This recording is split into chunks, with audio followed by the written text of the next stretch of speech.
को अचानक राधिका मौसी को किचन से कुछ गिरने की आवाज आई। उन्होंने बाहर निकल के देखा तो किचन में उन्हें कोई सफेद साड़ी में दिखा। वो चीख पड़ी, हे भगवान, आलतू जलालतू आई भला को टालतू, आलतू जलालतू आई भला को टालतू। राधिका मौसी को चीखते सुनकर श्रवण बाहर आता है भागते हुए। अरे माँ, क्या हुआ? क्या देख लिया? दादी माँ आ गई क्या सपने में? बेटा, रसोड़े में देख तो कौन है? श्रवण रसोड़े में झांक कर देखता है और उसे कोई नहीं दिखता अंदर। अब रसोड़े में तो कोई नहीं है माँ। कोई सफेद साड़ी में नहीं है क्या? नहीं माँ, कोई भी नहीं है। चिल्लम चिल्ली की आवाज सुनकर काजल भी वहां आ जाती है। अब क्या हो गया माँ जी? अरे बेटा, रसोड़े में एक चुड़ैल थी सफेद साड़ी में। अरे क्या कर रही थी वो अंदर? अरे बताया नहीं, कल आएगी ना तो पूछ लूंगी। चुड़ैल जी, आपका क्या प्लान है? माँ जी, रात बहुत हो गई है, आपने कोई बुरा सपना देखा होगा, चलिए सो जाइए।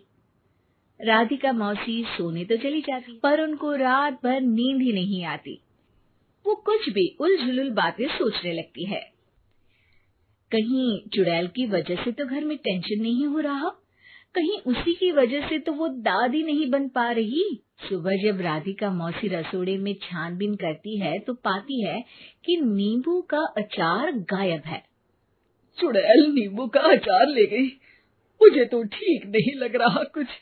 चुड़ैल को भी पता है कि जिंदगी का असली मजा तो खट्टे में ही है।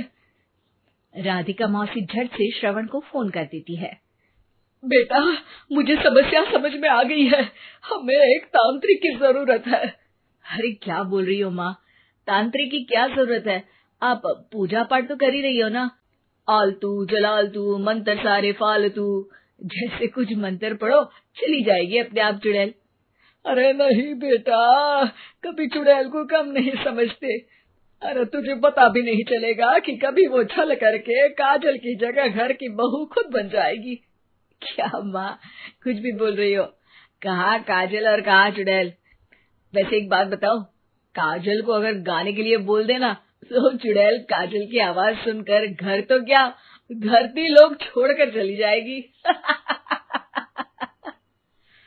तुम ना पढ़े लिखे बच्चे हर चीज को मजाक समझते हो। तुम रहने दो, मैं खुद ही तांत्रिक को बुला लेती हूँ। अच्छा सुन, शाम को इमली लेके आना। क्या है कि चटनी खाए बहुत दिन हो गए है ना? नहीं माँ, इमली तांत्रिक से ही मंगवा लो ना, आटा वगैरह भी उसी से पिसवा लेना। देखो श्रवण रात को कई तरह की सब्जियों के साथ माँ के कहने पे चटनी के लिए इमली भी ले आया था, लेकिन राधिका मौसी के दिमाग में अलग ही फिल्म चल रही।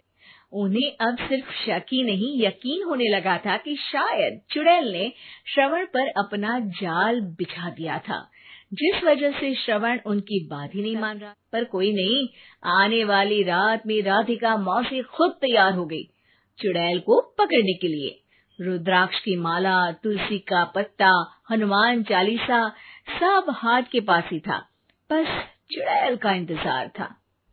और जैसा राधिका मौसी ने सोचा था वैसा ही हुआ। वो चुड़ैल उस रात भी आई, पर वो राधिका मौसी से तेज निकली और राधिका मौसी के उससे पकड़ने के पहले ही वो भाग खड़ी हुई। जरूर बहू पे साया है उस चुड़ैल का, तभी तो श्रवण के कमरे में गई है। और अगली सुबह राधिका मौसी पिछली रात हुए हमले में किन चीजों का नुकसान हुआ उसका हिसाब लगा रही थी। उनके खेमे से एक आम के अचार की शीशी भी गायब हो चुकी थी और वो इमली भी जो कल श्रवण लेकर आया था। राधिका मौसी इस बारे में सोच ही रही थी कि श्रवण जल्दी से रसोड़े में आकर दवाइयों की पोड़ने लगता है। अरे बेटा, क्या हो गया? अब माँ, वो काजल की तबीयत खराब है, बहुत घबराहट हो रही है उसे। हे भगवान, मैंने पहले ही कहा था कि तांत्रिक को बुला लेते हैं, पर नहीं। अब देखो, उस चुड़ैल ने काजल को अपने वश में करना शुरू भी कर दिया है।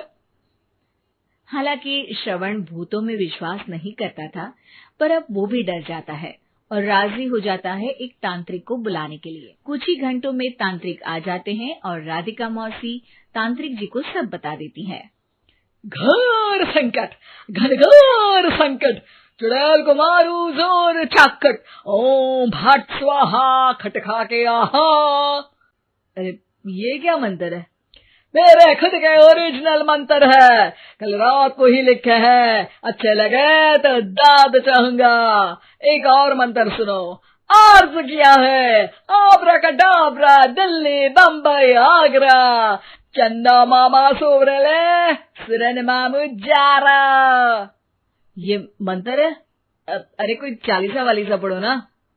वक्त कम है, 40 नहीं पड़ेंगे, 20-25 में काम चलाना पड़ेगा। अलग निरंजन जाके लंदन, मुफ्त का मंजान घिस मेरे नंदन।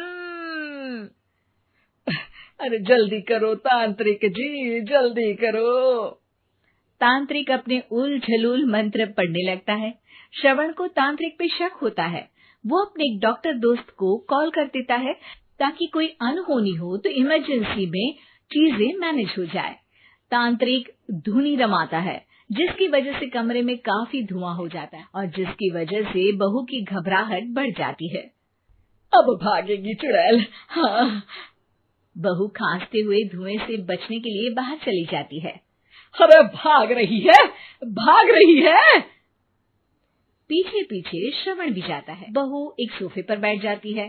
तभी डॉक्टर दोस्त आ जाते हैं और श्रवण को पानी लाने के लिए कहते हैं। थोड़े चेकअप के बाद डॉक्टर कहते हैं, मेरे हिसाब से जाप का काम पूरा हो गया है। क्या मतलब?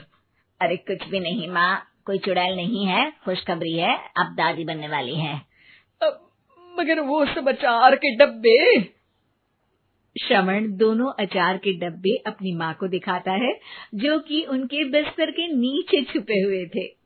आपने सही बोला था माँ, वो चुड़ैल काजल ही थी जो खट्टा खा रही थी।